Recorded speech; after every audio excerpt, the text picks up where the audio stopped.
I think we should break up. I've been through a few breakups in quick succession recently, so I've been watching a lot of breakup movies.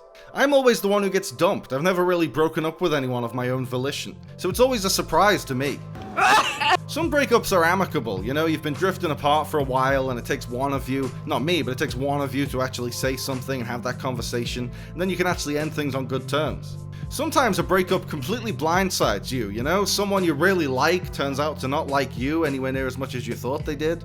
Some breakups are kind of a relief if you don't really like the person but you don't know how to get out. The one commonality though that unifies them all is that it always hurts. Even the ones that are a relief still hurt a little bit and you still have to go through a bit of a grieving process. If you've been with the person for years, then you've forgotten what it's like to not be in a relationship, so you kind of have to rediscover yourself. It's always a long, complicated process, and different people have different ways of getting through it. Naturally, I turn to films. Breakup movies are an interesting counterpoint to traditional romance movies, because like romance movies, they revolve around a universal experience that everyone can relate to. Except instead of being about a relationship coming together, they're about a relationship falling apart. They're much more challenging to the audience's emotions. It's easy to be hopeful and optimistic when you're falling in love, but it's much trickier when you're falling out of love and the world seems cold and bleak and empty. We could leap off this rock, it wouldn't hurt us as bad as they did. Forgetting Sarah Marshall is one of the best examples of a crowd-pleasing mainstream breakup movie, because it's just as broadly hilarious as a typical rom-com, but at the same time it doesn't shy away from the deeper emotions of a separation. You just by yourself? Yeah. Sucks. Do you want like a magazine or something? It's gonna be boring if you're just sitting by yourself. I think I'll be alright, thank you. I just would be so depressed. One of the MOs of Judd Apatow's brand of comedy is telling men it's okay to have feelings. Do you ever wonder how somebody could even like you? And Forgetting Sarah Marshall does that better than most of his other movies. Jason Segel's protagonist does a lot of crying throughout the film. And makes a lot of stupid, impulsive decisions based on his fluctuating emotions. Forgetting Sarah Marshall almost falls into the trope of its hero recovering from a breakup by starting a new relationship with an unrealistically perfect new partner. There's some great cross-cutting between Sarah and Mila Kunis to show that Sarah isn't as great as he remembers, and Mila Kunis is the kind of person he should be with. But the movie wisely avoids this trope at the end of its second act. He's not ready to move on from Sarah and be with someone else until he goes through a period of self-care. Go see a psychiatrist. I hate the psychiatrist. We'll go see one anyway. I don't like the psychiatrist. You need to go see one. Mila Kunis' character is too independent and self-assured to allow him to lean on her to get over his relationship with Sarah. She doesn't truly fall for him until he goes away on his own, does some reflection, and gets his life together on his own terms, even if that involves putting on a Dracula puppet musical. This is a song that I never thought I would write. On the night I'm dying. Sorry for all the wrong I've done. I've finished trying.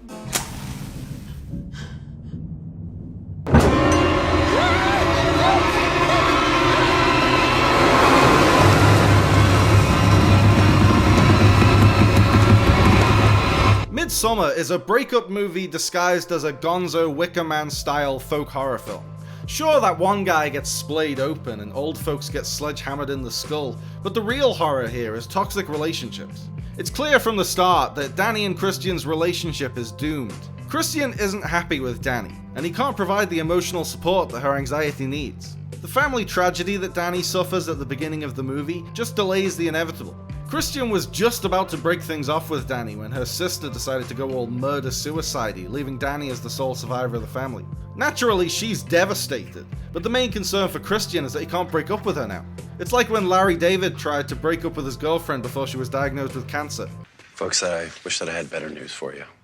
Biopsy came back positive for cancer.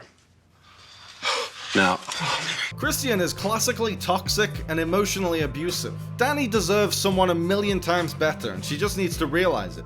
Midsommar doesn't just flip the gender roles of horror films to be cool and subversive.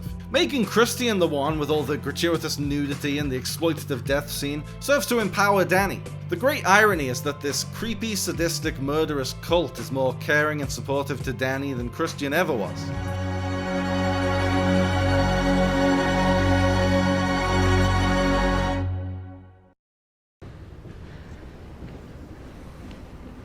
Wait.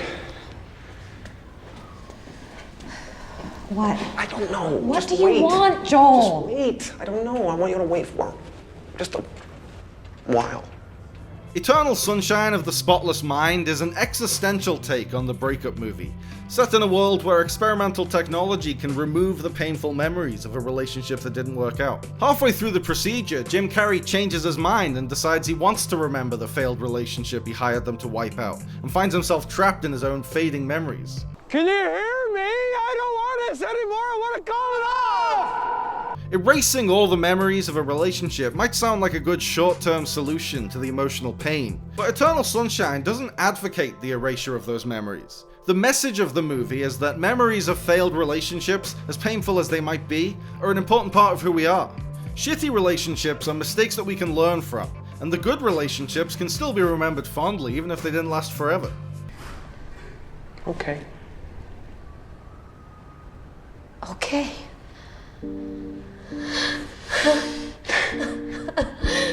Okay.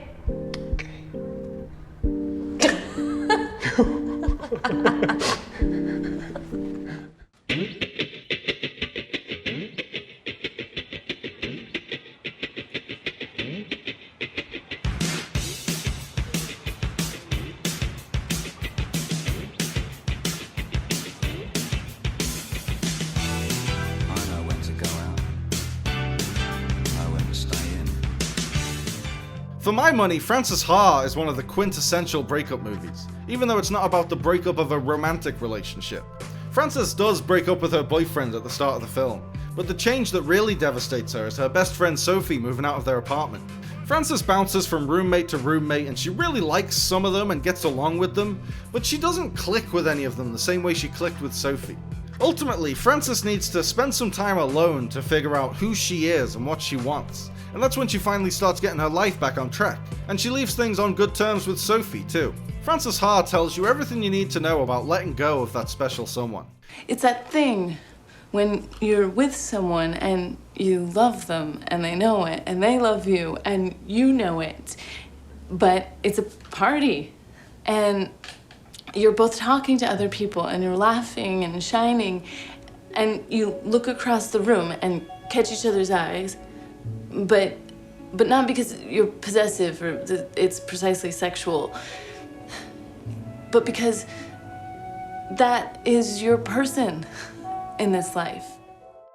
The greatest breakup movie, in my opinion, and maybe the greatest romantic comedy, although When Harry Met Sally is a very strong contender, is Annie Hall. I know, Woody Allen's a creep and I don't stand by any of the horrible things he's done, but Annie Hall was a very formative movie for me growing up, and it's an absolute masterpiece of a romantic comedy that countless filmmakers have tried to emulate and few have even come close. It's a raw, honest look at relationships, how they come together, how they evolve, and how they eventually fall apart. At the beginning of Annie Hall, Alvy tells the audience directly that he and Annie have broken up, and he's been going over the relationship in his head ever since. Annie and I broke up, and I still can't get my mind around that. You know, I keep sifting the pieces of the relationship through my mind and examining my life and trying to figure out where did the screw-up come, you know, and... The rest of the movie's non-linear storytelling is Alvy's examination of the highs and lows of dating Annie with the hindsight of knowing it wouldn't last. That's what we all do when a relationship ends. We relive the whole thing in our heads and analyze it and try to figure out where it all went wrong. Annie Hall is a near-perfect movie. It's full of laughs, full of incredible performances, and it's shot and edited as masterfully as any of the greats. But what makes it the best breakup movie specifically is its message. Most breakup movies tell you that you just need to find the right person. The relationship that ended wasn't going to last forever, but eventually you'll find a relationship that does last forever and that wraps the movie up in a nice neat bow with a happy ending. But the harsh reality is that most relationships do end. All of your previous relationships have ended, and the next one probably will too. And also the one after that probably, and the one after that, and so on. I'm not saying true love doesn't exist. Some relationships do last forever, but it's extremely rare because relationships are very hard work, even for people who seem perfectly matched to hard work. The ending of Annie Hall is much more profound and satisfying than just magically whipping up the perfect partner for Alvy and saying, all the things that were wrong with Annie are right with this person, so he's gonna be fine. Instead, it points out that the very idea of romantic relationships is absurd to begin with, and sums it up perfectly with a joke about a crazy guy who thinks he's a chicken. I thought of that old joke, you know, the This guy goes to a psychiatrist and says, "Doc, my brother's crazy. He thinks he's a chicken." And the doctor says, "Well, why don't you turn him in?" And the guy says, "I would, but I need the eggs." That final monologue about how relationships are difficult but we still need them always has me in tears, because it's such an accurate description of why people keep putting themselves through the misery of dating and falling in love and getting their heart broken. We need the eggs. I guess that's pretty much now how I feel about relationships.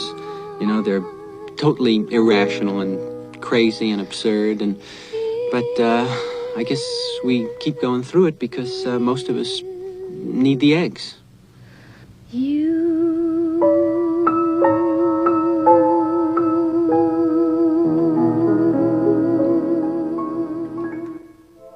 Thanks for watching, guys. I hope you liked the video. Remember to like and subscribe and click on the little bell. And also seize the day and call your mom and be kind to yourself.